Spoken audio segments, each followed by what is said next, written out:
Gravity Rush is a 3D action adventure. You play as Kat, a girl who is able to shift gravity, granting her powers to fly, transport people, and fight these monsters called Nevi. It is a fairly unique and interesting game that I don't see many people talking about, so what I wanted to do here is show why this series deserves some love. The game was originally released on the PS Vita. In this video I'm actually playing the PS4 HD Remastered. The game starts off with a cutscene of an apple falling through the world of Heskerville, and showcases the citizens and characters who are important to the plot of the game. The apple then eventually lands next to our protagonist, Kat. Kat wakes up with no memories of who she was, and in an unfamiliar land, next to a cat, which she later calls Dusty. She's quickly asked to save a child who's being sucked into a gravity storm. The reason why she's being asked to do this is because there's been another woman called Raven who had a similar looking pet who's been able to use gravity powers, and Kat's assumed to be able to do the same. Kat realizes that thanks to Dusty she is able to fly through the air and is able to save the child from the gravity storm. She then saves a local police officer, Sid, who warns her that gravity shifters like herself are not liked due to them possessing these massive powers. She begins to work with Sid to save the locals from the Nevi threat, earning her the reputation of Gravity Queen of Heskerville. The story sets up for an interesting premise within the first hour, as questions are quickly brought up like who are Kat and Raven, what are the Nevi, what is Kat's past? Controlling Kat is pretty much like if you constantly had the launch stars from Super Mario Galaxy as a basic form of movement. She can stick and walk on any surface she lands on. She can skate around the ground using gravity slide. She can travel through the air at high speeds. Using any of these powers expends the gravity gauge and can be recovered by just not using any of the powers. What I normally would do if I needed to go somewhere pretty fast and I was running out, I would just stop traveling through the air and just free fall for a bit, and your gravity gauge would just completely recover as you were free falling.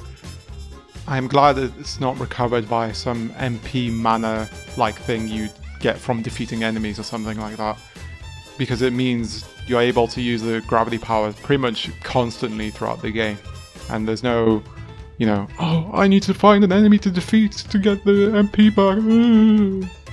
There are also blue cubes floating around everywhere, which you can recover the gravity gauge with. This makes it fun to fly around the world of Heskerville. Mission objectives are pointed out with a green circle with a numerical indicator representing the distance to the objective, which makes it fairly easy to find out where you need to go, for the most part. Some missions give you sort of vague objective without pointing out where you need to get them. So, for example, this side mission, I was asked to collect these pages of a book, and they don't show on the map where you need to go. So I ended up looking around for quite a while and not being able to find these pages. I mean, they don't exactly stand out against the background either. And I would try to fly like you normally would do, but I'd get told, oh, no, the pages are closer to the house. And yeah, it was pretty frustrating. Thankfully, these missions are quite rare. Combat can be quite fun, but I feel it's a little too basic. And since a lot of the story missions involve defeating the Nevi, it does tend to get a bit repetitive. When on the ground or when stuck on a wall, you can just fight the enemies with regular kicks. For aerial enemies, Kat has the gravity kick, in which she essentially becomes an auto lock-on missile through the air. It's great that there's an element of lock-on to avoid missing the enemy. However, it doesn't completely solve the problem, as body parts of the Nevi can block their weak points as you're locking on towards them. You can also throw any small items laying around the world as projectiles, but since you don't really have constant access to these items, I didn't use it that much. It is your only standard projectile move, which is kind of disappointing, as you end up just using mostly the regular kicks and the gravity kicks over and over again until the Nevi die. I mean, considering she's controlling gravity, I would expect her to have a telekinetic move, at least, kind of similar to something you'd see in Jedi Fallen Order, where you could shove the enemies back or, you know, like crush them from far away, you know. It was fine really for smaller enemies since it didn't take too long to defeat them, but the bigger ones kind of ended up feeling a bit like health sponges at times.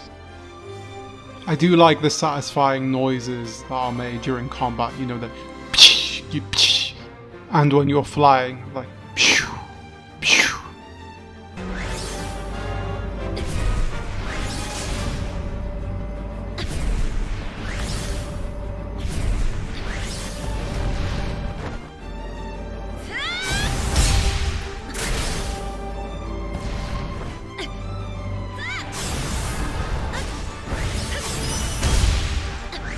Thankfully there are 3 super moves you unlock in the game to spice things up a bit. The first one you get is this drill dash that targets the nearest Nevi, and as soon as it destroys it, it'll move on to the next one and the next one until the super move is finished.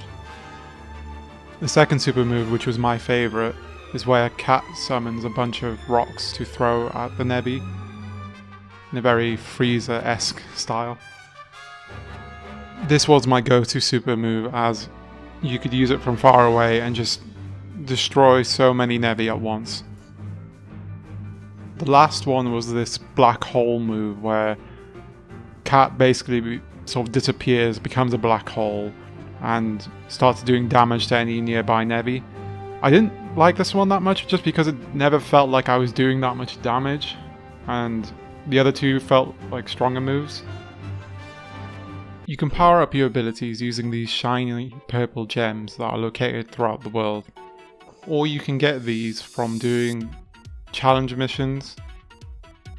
There are quite a few different types of challenge missions, ranging from clearing out as many Nevi as you can within a time limit, or getting to a goal with restricted access to your powers. These made for a fun change of pace if you wanted to get away from the story for a little bit. Depending on your performance, you'll either be ranked gold, silver, or bronze. If you get the higher tier rewards on your first try, you also get the rewards for the lower.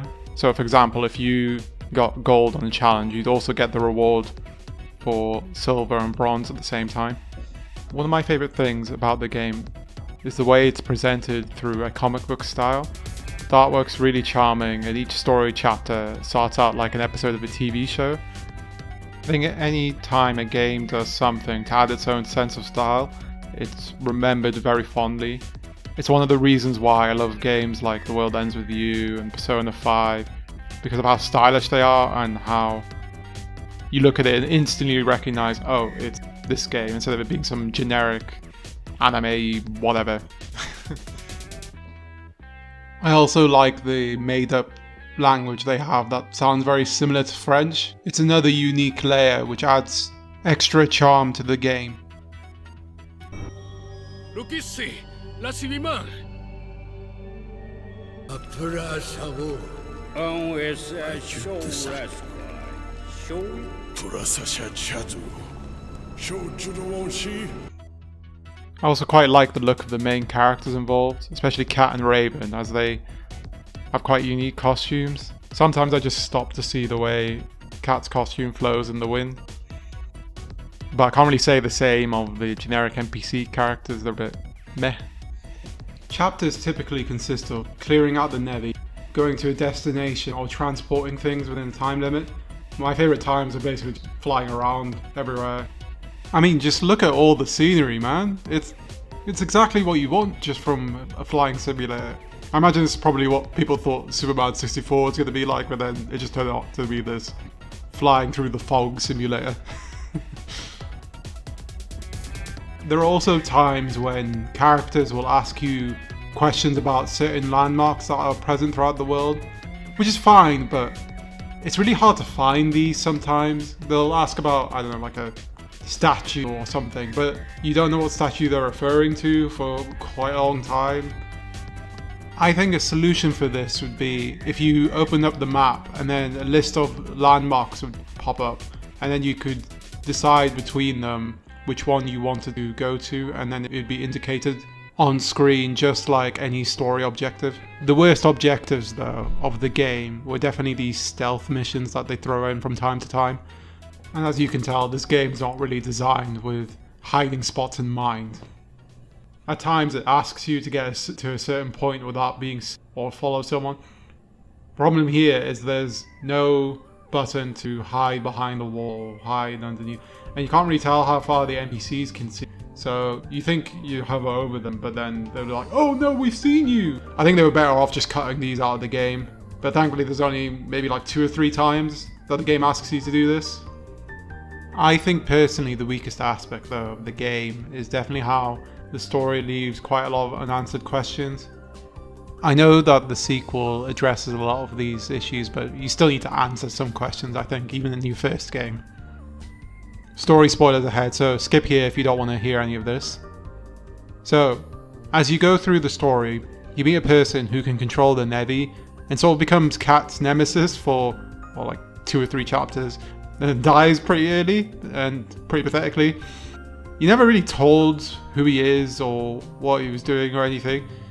You just get teased that Kat knows the identity of the person in a dream later on, but you never see who it is. I think this would have been fine if he came back near the end or was teased to do something for a sequel or something like that, but it's just never addressed again. As you go through the game, you'll notice that certain parts of the world are missing, and eventually you meet a seemingly crazy old man called Gade, who is what he calls himself as the creator, and is able to transport you to these locations and bring them back to the world. Raven doesn't like this and basically starts getting in your way. You end up fighting Raven a few times throughout the game, and she seems quite hostile towards you, as if you've committed a major crime. She keeps mentioning that Bolsey, who I can't say the name without laughing, seems to have put you up to this, and obviously you have no idea who she's talking about. I mean, even I had to look up who this Bolsey character was, because you never actually see him in game. He's basically mentioned in newspapers and such, and various NPCs throughout the world. He is the current mayor of Heskerville, and she thinks you're his puppet. After bringing all the town pieces back, you find out that Raven was aiding this military figure called Danelica? I'm not sure if I pronounced that right either. In the world of Heskerville, there's basically a re-election going on right now, and this guy wants to be mayor. So by getting Raven to stop the town pieces from coming back, he can make the current mayor look weak and then swoop in and become mayor. Raven is cooperating with him because he promised to send a rescue fleet to save these kids that are trapped in another realm if she followed his commands.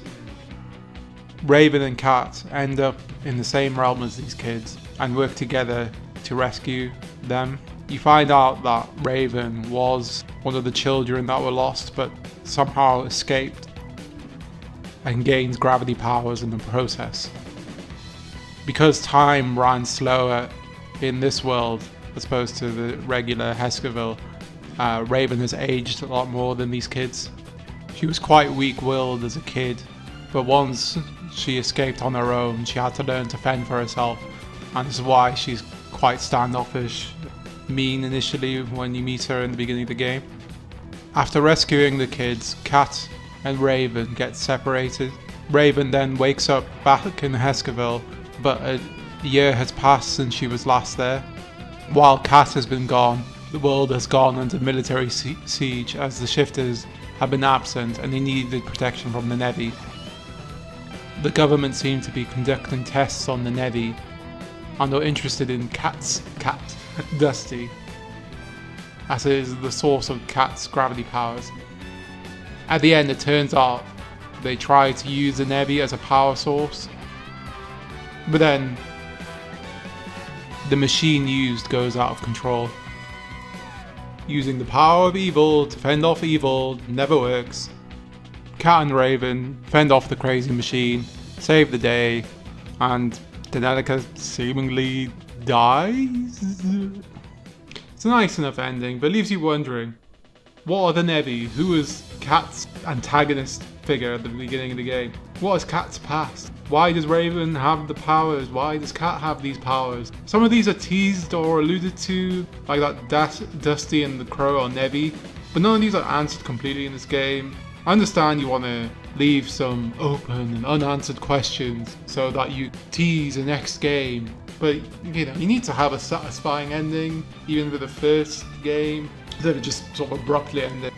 Overall, I think there are definitely some interesting ideas in the game, especially for the first game in the series. It nails the important aspect, which is, it has to be fun.